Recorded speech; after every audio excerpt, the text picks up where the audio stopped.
அனைவருக்கும் வணக்கம். இன்று காலை ஒரு வீடியோ ஒன்று பார்த்தேன். நாம் தமிழர் கட்சியின் கொள்கை பொறுப்பு செயலாளர் சாட்டை துரைமுருகன் அவர்கள் பேசிய வீடியோ. அதாவது தமிழக வெற்றி கழகத்தின் தலைவர் நடிகருமான விஜய் அவர்களை பற்றி சாதி ரீதியாக பேசியது.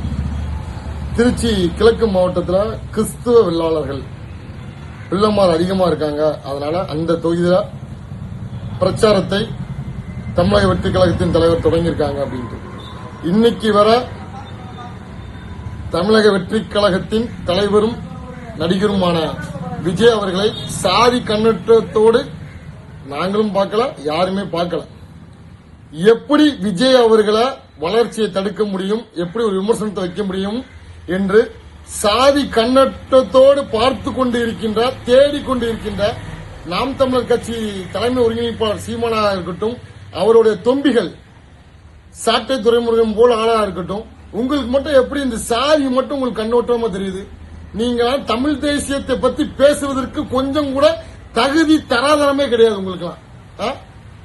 நேற்று ஒரு காணொலி பார்த்தேன், சீமான் அவர்கள் சொல்லிட்டாங்க, உங்களை யாரும் வாங்க வாங்கன்னு கூப்பிடவே இல்லை, உங்களுடைய வாட்ச்மேன் கூட வாங்கன்னு கூப்பிடல. உங்களை யார் கூப்பிட்டா? சீமானை யாரும் கூப்பிட்டாங்களா? வெத்தலை பக்கம் வச்சு அழைத்தாங்களா? இந்த தமிழ்நாட்டை நீங்க தான் வந்து திருத்தணும், இந்த தமிழ்நாட்டை நீங்க தான் காப்பாற்றணும், இந்த தமிழ்நாட்டை நீங்க தான் தூக்கி பிடிக்கணும்னு யாரும் உங்களை கூப்பிட்டாங்களா? நீங்க எப்படி இந்த அரசியலுக்கு வாரீங்களோ அதே ஜனநாயகத்தோட தான் நடிகருமான தமிழக வெற்றி கழகத்தின் தலைவருமான விஜய் வந்திருக்காங்க. மீண்டும் மீண்டும் சொல்றேன், நாம் தமிழர் கட்சி தலைமை ஒருங்கிணைப்பாளர் சீமான் அவர்கள் அடக்கத்தோட இருக்கணும். ஏன்னா நீங்க தொடர்ச்சியாக வெள்ளாளர் சமுதாயத்தை சீண்டி கொண்டிருக்கிறாங்க. இந்த பல்லர் சமுதாயம் பட்டியல் வெளியேற்ற பிரச்சாரத்தில் வந்து ஒரிஜினல் வேளாளர் இவர்கள் தான். பள்ளத்தில் விவசாயம் செய்தனால இவர்கள் வேளாளர்கள், விவசாயம் செய்தவர்கள் அத்தனை வேளாளர். வேளாளர்னா வரலாறு உங்களுக்கு தெரியுமா? தமிழ் தேசியம் பேசுறதுக்கு உங்களுக்கு தகுதி இருக்கா? அனைத்து தமிழ் குடிகளும் ஒன்றாக இணைப்பதுதான் தமிழ் தேசியம். இந்த தமிழ்நாட்டில், இந்த தமிழ் மண்ணில் அனைவரும் நிம்மதியாக வாழ வேண்டும், அவர்களுக்கு உண்டான உரிமை, அதிகாரம், அடையாளத்தோட வாழ வேண்டும் என்பதுதான் தமிழ் தேசியம். இன்னொருத்தரை சிறுமைப்படுத்தி இன்னொருத்தரை பெருமைப்படுத்துறது தமிழ் தேசியம் கிடையாது. சீமான் அவர்களே அதை ஃபர்ஸ்ட் புரிஞ்சுக்கோங்க. மேடை பேச்சுல நாகரிகமா பேசுங்க.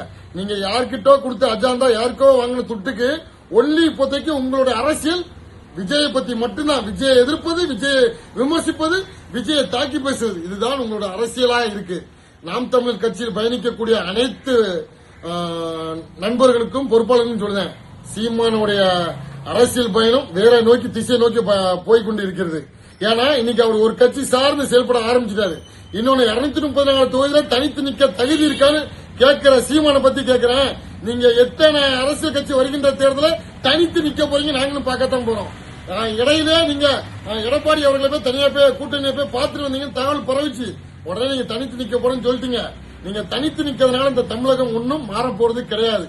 உங்களுடைய அரசியல் கொள்கை, உங்களுடைய கோட்பாடு, நீங்க அதை என்னமோ அதை பத்தி மட்டும் பேசுங்க.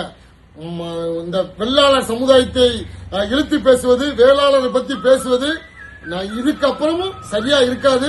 சாட்டை துரைமுருகன் அவர்களை சொல்றேன், மீண்டும் இந்த வெள்ளாளர் சமுதாயத்தை வம்புக்கு இழுப்பது நிறுத்திக் கொள்ள வேண்டும். இல்லை என்றால் வருகின்ற காலத்தில் உங்களோட பிரச்சாரம், உங்களுடைய நீங்க வீதிக்கு செல்வதெல்லாம் ரொம்ப கஷ்டமா இருக்கும். எந்த இடத்துல இருந்தே நான் பழைய காலத்துலதான் வெள்ளாளன் அமைதியா இருப்பான், இனிமேலும் அப்படிலாம் கிடையாது.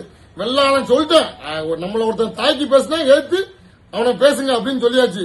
அதே மாதிரி வருகின்ற காலத்தில் வம்பு இழுத்தா கண்டிப்பாக வேற மாதிரி நீங்கள் அனுபவிக்க வேண்டியது இருக்கும் என்பதை நான் தெரிவித்துக் கொள்கிறேன். சீமான் அவர்களுக்கும் சாட்டை துரைமுருகன் அவர்களுக்கும் அடக்கத்தோடு இருப்பது நல்லது. உங்கள் தமிழ் தேசியத்தை பத்தி பேசுங்க. வேலுப்பிள்ளை பிரபாகரனை வச்சு நீங்க சம்பாதிச்ச சொத்து எவ்வளவுன்னு எங்களுக்கு தெரியும். நீங்க இந்த நாட்டில் வந்து எவ்வளவு பெரிய ஒரு விஷ கிருமிகள் என்பது எங்களுக்கு நல்லாவே தெரியும். அதனால் வருகின்ற காலத்தில் 3வது கட்சி இருக்கீங்களா, எத்தனை கட்சிக்கு போறீங்க பாருங்க. நேற்று அரசியல் கட்சி ஆரம்பித்த விஜய் பத்தி பயப்பட காரணம் என்ன? இன்னைக்கு விஜய் உங்களை விட வளர்ந்துட்டாரு, கூட்டம் கூடுது. விஜய் நம்ம பக்கம் கூட்டம் அங்க போயிடக்கூடாதுன்னு நீங்க பொய்யான பிரச்சாரம் பண்ணிட்டு இருக்கீங்க. வருகின்ற தேர்தலில் சீமானுக்கு தக்க பதிலடி கிடைக்கும். சாதி ரீதியாக நீங்க விஜய் தாக்கி பேசும்போது சாதி ரீதியாக நாங்கள் அவர்களுக்கு பக்கபலமாக இருப்போம், உங்களுக்கும் பதிலடி கொடுப்போம்.